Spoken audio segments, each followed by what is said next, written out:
All right, and welcome back to the channel. As promised, I'm here to tell you the quickest and fastest way to obtain your hazmat and tanker endorsement. Tanker doesn't really matter. Tanker is super simple, but the hazmat, there is quite a bit of a process behind it, and I am here to help guide you through the process since I just went through it for the past couple weeks. Handed in a notebook. I feel like Dora.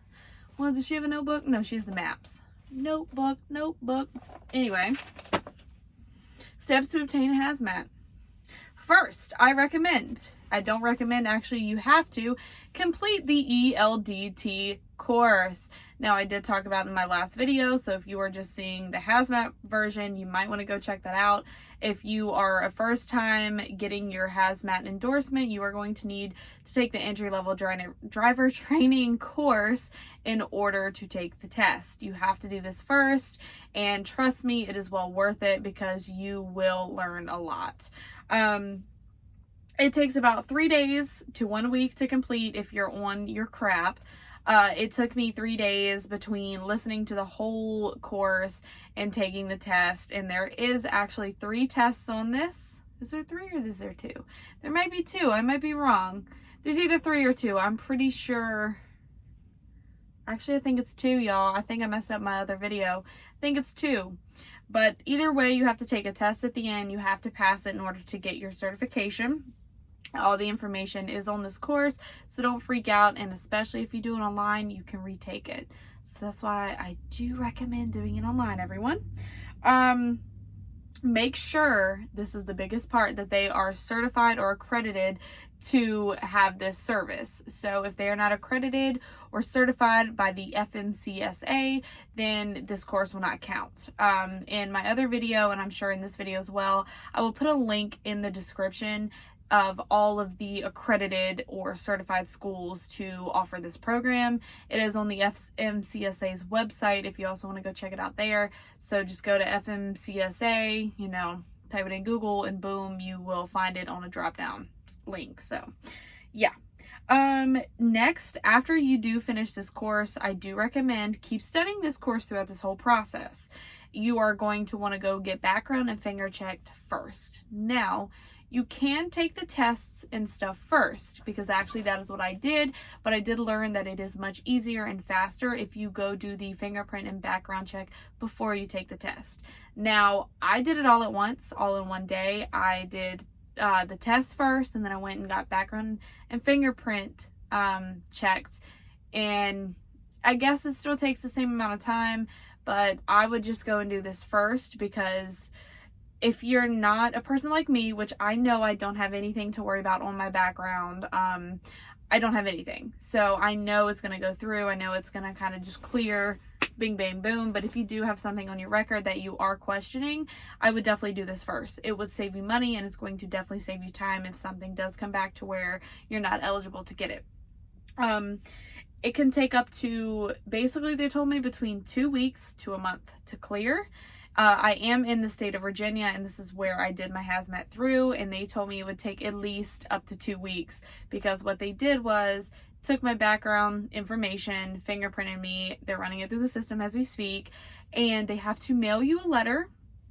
After you get that said letter, that either you're approved or I guess you're not, you have to take it to the DMV, and then that's when they will clear you for everything else. So this is why I say do it first, because it could take up to a month to clear. I'm hoping, since, I am squeaky clean, that it will take just that 2 weeks. That would be nice, right? Now, when you go into the DMV, make sure you have every information you could possibly have. I went in there with my, ID and or driver's license. I brought my social security card. I bought my birth certificate. I don't know if it has to be the original. I would bring the original or like a legit copy from the DMV. I would also bring a form like that. Hold on. That like clarifies your residency. I don't know why I can't think of these words. It's been a long day. It basically just, you know, it lets them know, like, yes, this is a real address. So like a bill, a bank statement, something like that, I would bring that as well. The only thing I had to show was actually my social security card, obviously my driver's license, and I also had to show my birth certificate. That is super important, especially for the background check process. Bring everything you need because it could save you time and multiple trips to the DMV. Bring anything and everything you can think of. For this whole service, like fingerprint and background check in the state of Virginia, don't know if it varies, I paid $83 just for fingerprint and background check. So that is a non-refundable fee, whether or not it comes back that you can get your hazmat or not. You're gonna pay, I would say, around $100. So make sure you have that. Just a fair warning. I did not know it was gonna be $83, but it was, and that is in the state of Virginia. I don't know if it's different throughout the states. I'm sure it would be, since everything else is different. After you do your background and fingerprint check, this is when I would go on to take the test. Like I said earlier, throughout this whole time, I would have been studying. Obviously, the ELDT program is going to definitely help. It gives you so much knowledge. I learned so much more through that program than I did the apps that I studied. Now, I studied, it's an app called CDL Genie. It is a yellow app. That's about all I can tell you. You pay $15 for a subscription to this, you know, app. It's for a month. So I do recommend spending the $14.99. You can go back and cancel it. I've already canceled mine. I literally passed the test on Friday. So, but it allows you to not only learn so much more, but it's a lot of the practice tests, and there's a lot of information that even the like DMV manual doesn't say about hazmat, and I'm going to tell you these questions were on the test. Also, the other app I studied was CDL Prep. It's a blue app with a gray steering wheel. That one I even used to get my CDL, and again, there are questions on both of those that was not on any other information, even not on the ELDT trainers like program type thing. I recommend studying and paying attention to the program, and I recommend studying both of those apps and even taking practice tests on the DMV's website, and you will be fine. I studied for probably about 2 weeks, went in, passed flying colors. The hazmat test is 30 questions long. I can't get into details about really what it asks, but I will give you like a couple heads up. Know your hazardous classes, like 1 through 9. And really get to know the specifications behind them. I can tell you that. Also, a lot of it is common sense. So don't overthink it, but definitely study, definitely really get it down the pat to where you can just answer questions like this. There was still 2 questions on that test that I did not know, and I can't remember what they were, but just really get to know your stuff about hazmat. Now for the tanker, it is actually only 20 questions long, and it is very common sense. If you know anything about a tanker or even like a dry van, you're good.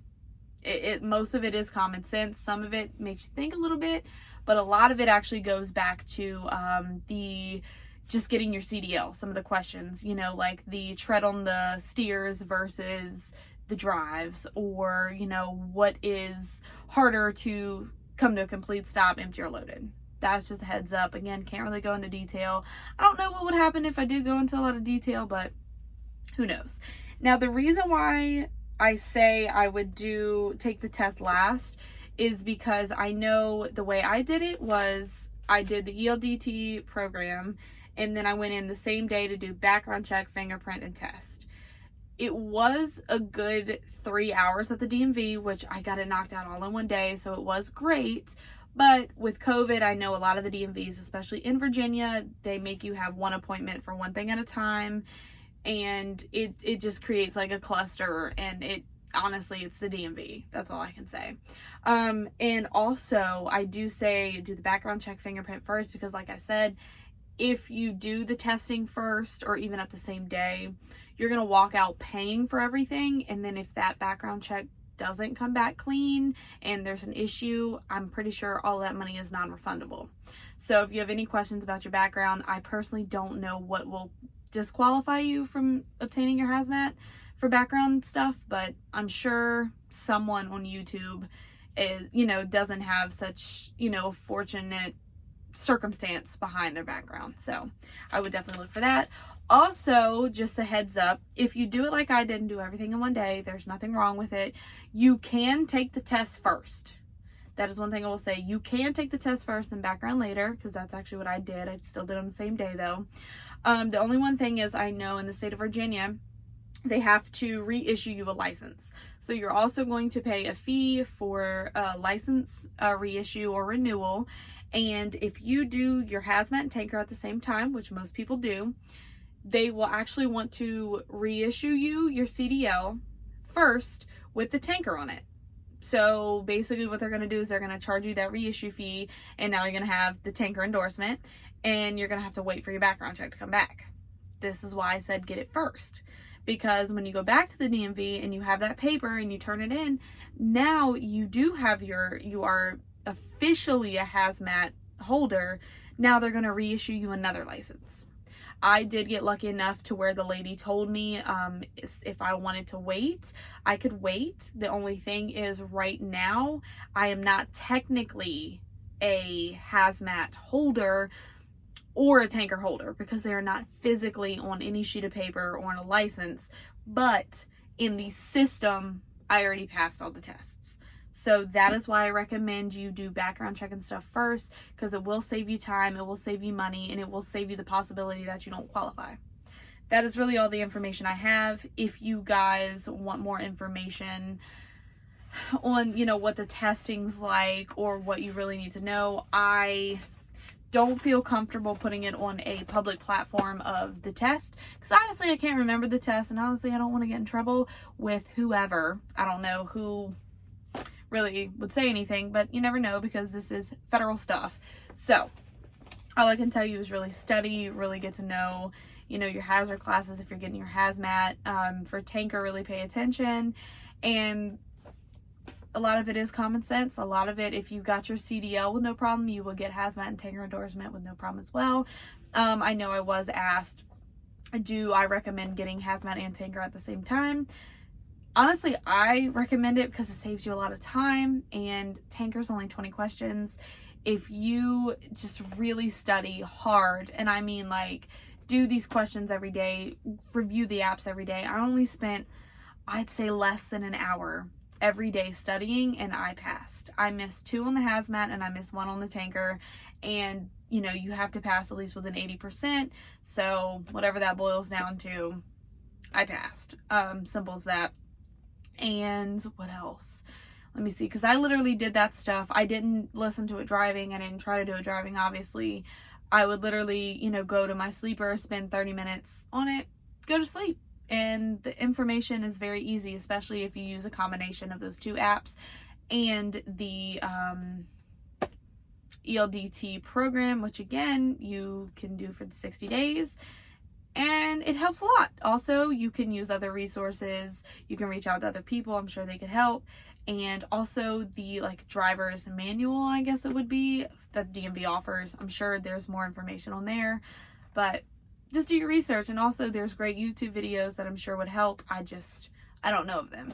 So that's all I really have for you. I hope the conjunction of these 2 videos helped. I just want to share information as I come across things or as I get things, because I don't want anyone to go through what I go through because sometimes I get so frustrated and overwhelmed. Feel free to reach out. I'm going to put some links in the description to the FMCSA accredited or certified schools. I went through Kelly Anderson. I don't know if I said this. Kelly Anderson was $99. They kind of mapped everything out. And the process behind that is, and I should have said this in the video, you reach out to them, you call them, you kind of tell them what you want to do. This is with Kelly Anderson. After they figure that out, they send you an email. You email them back, name, license number, birth date, what you need. And then they email you back like a receipt or a payment type thing. Once you pay for it, they send you a link to the class. The class that I took was actually through Carrier's Edge. You go on their website. I do recommend doing it on a laptop. It can be done on a phone, but bing, bing, boom, it's done. Super simple, super easy. Once you have kind of the little bit of information that I just gave you, it'll fly by. So I hope this helps. Again, hopefully these 2 videos help, and as long as they help one person, we're cool. I hope you guys all have a good night. Let me scoot up so I can see. You'll see the curls. You'll see how long the hair is getting. But I'm off to eat dinner, then to the gym, then I'm going to bed because I got an early morning. Y'all have a good one. See you later. Have fun. Be safe.